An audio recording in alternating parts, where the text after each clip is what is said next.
Welcome to another quick video tutorial from EpoxyJewelry.com. Today, this one has been asked of me by a few people, and that is, how do you sand epoxy? Well, I'm not going to claim to be an expert at this. Quite frankly, I don't do it myself, just because I actually, concentrate on manufacturing equipment and machines and things like that for the epoxy trade. But here's what you get when you pour epoxy. Now this is two-part epoxy, and you can see when you get done pouring a mold that you end up with a lip on the back of it. People ask, well, what's the best way to sand that off? Well, obviously you need sandpaper of some kind. Now we have these micro mesh sanding pads that do a good job, and they come in quite a few different coarseness, and so you're going to need something like sandpaper in different stages. You want a coarse one to start with so that you can get the bulk of it off, and then you want finer and finer ones to finish off with. Now I always suggest having a scratch remover from Novus at the end to do the final amount of it. That's especially needed if you're doing it on a clear part on the front. Otherwise it may look cloudy. Now this one being black on the back, I may not need this. So one other thing you're going to need is a little bit of water, and put just a single drop of dishwashing detergent in here. That just removes the surface tension from the water and makes it act better.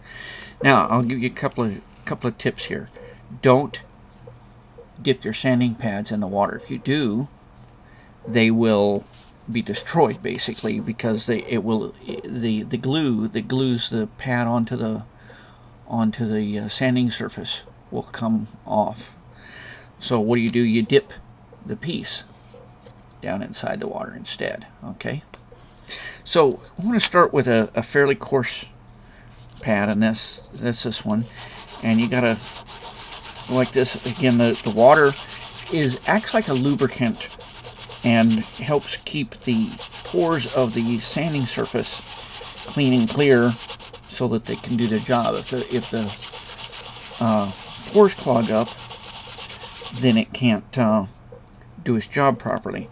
Now you can already see a little bit of a flat spot. Hopefully you can see that. A little bit of a flat edge that starts to show up there around the outside. And that's just from 2 or 3 seconds doing this.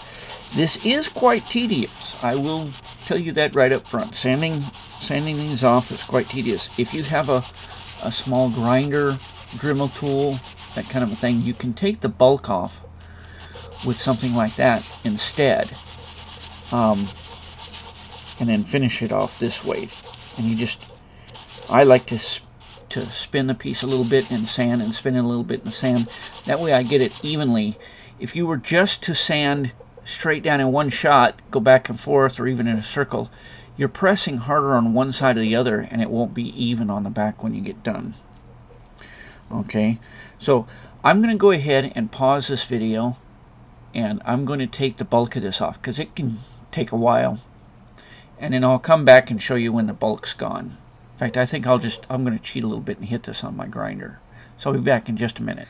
Okay, I'm back, and I did the majority of this work on my bench grinder, but then I went ahead and sanded it for a few more minutes on this, and you can now see what's raised and what's not.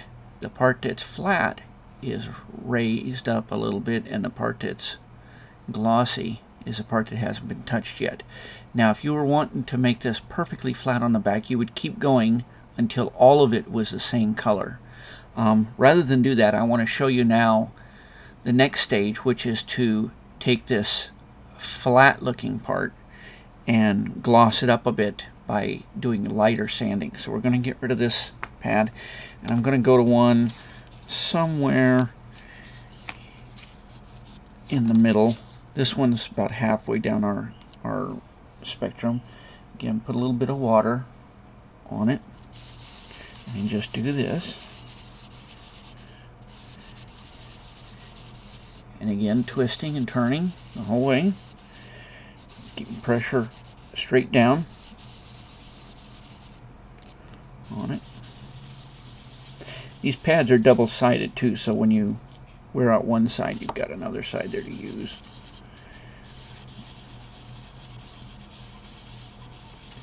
Now, let's assume that I had been doing this for 4 or 5 minutes. I would then switch to an even finer grit.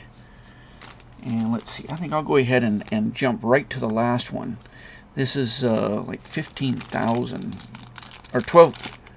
Let me see, 12,000 grit. This is the great one. Okay, I'll go ahead and I'm going to wash the bottom of this off a little bit and add a little bit of water. We'll go like this, and this will be taking out the last of the light scratches. It will leave very, very, very fine scratching, and if this was a clear piece, you would see it look almost white, you know, like a milky white, and that's where the scratch remover comes in handy. I'll do this for a minute, and we'll see if we can see a difference. This, okay, I'll go ahead and dry this now. And you can start to see that there's a little bit more light reflecting off the edges now than there was a minute ago. And that means that it's working, that it's being polished. Again, I'm not good at this, but I was asked to show how you do it. You can use regular sandpaper, of course, but you have to buy the proper grits. I say start with about a 1500 grit. Actually, if you got a big lip, you can go down to an 80 grit or a 200 grit, and then you work your way up. And this is a 12,000 grit. It's a little hard to find in sandpaper. They sell it sometimes where you can buy automotive paint, because they use that to literally polish the paint when they're done painting a car. But go like this for a minute.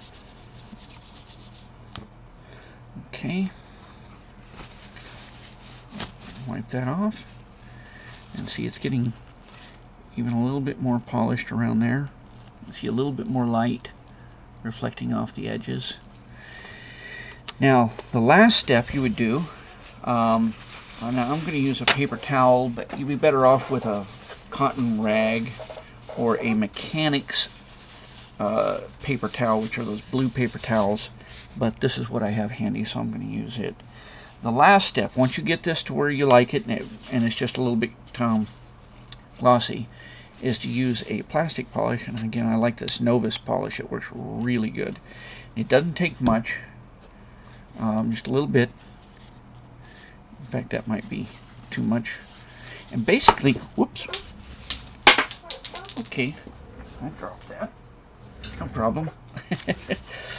Basically, what this is it's a super fine liquid sandpaper.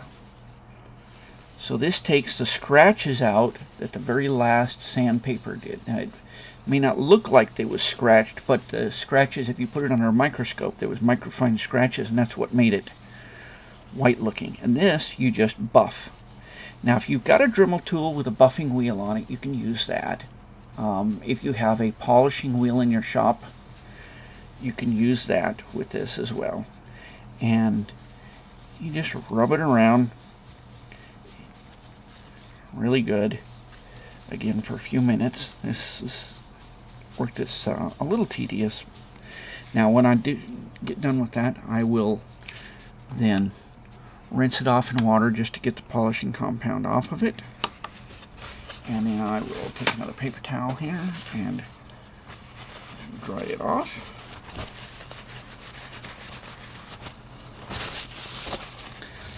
And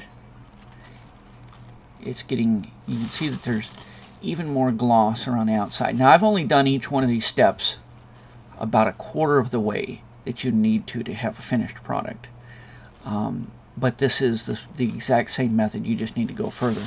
As you can see, there's still this side still got a bit of a lip raised on it. So you would sand this until the entire thing was the same texture, same height, and then do all of these steps.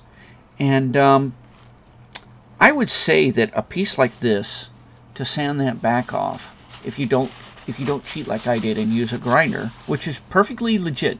If you got a grinder, or if you got a grinding wheel for your Dremel, or a bench grinder like I have, go ahead and use it. You know, but if you didn't do that, I would say this would take an hour to finish probably. And when you get done with it in an hour, this should all be perfectly flat, perfectly smooth. And of course, you need to pay more attention to it than I do. As you can see, the side over here that's high is a little thicker than the other side. That's because I didn't grind it evenly enough. You know, I'm not an artist. I don't claim to be.